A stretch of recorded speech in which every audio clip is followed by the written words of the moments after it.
In other developments, unarmed police officers from both the Netherlands and Australia have arrived in Ukraine to help with the investigation of the downing of flight MH17.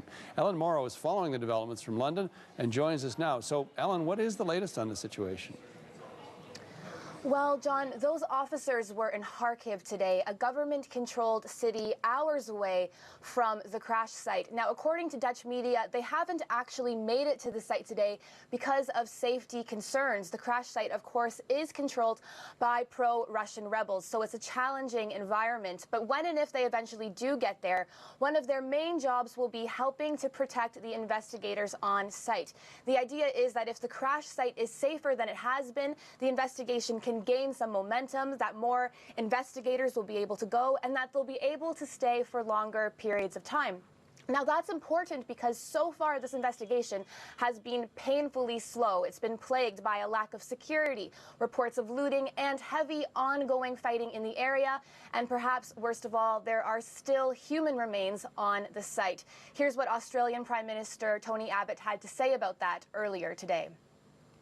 Yesterday, Australian officials again had access to the sites. Plainly, there are unrecovered body remains in the area, and it's the presence of unrecovered remains that makes it more important than ever that an international team be dispatched to the site to recover remains, to assist investigation and to obtain justice. Now, the Kremlin says that Tony Abbott, who you saw there, also spoke to Vladimir Putin today about the safety of recovery experts at the site. Australia is currently working on a deal to send more police to Ukraine later this week, some of whom will likely be armed. Okay, Ellen, though, to complicate matters, though, what can you tell us about reports from the Russian military buildup near the border with Ukraine? Well, it's a tense situation, John. According to the Americans, 15,000 Russian troops are now along the border with Ukraine.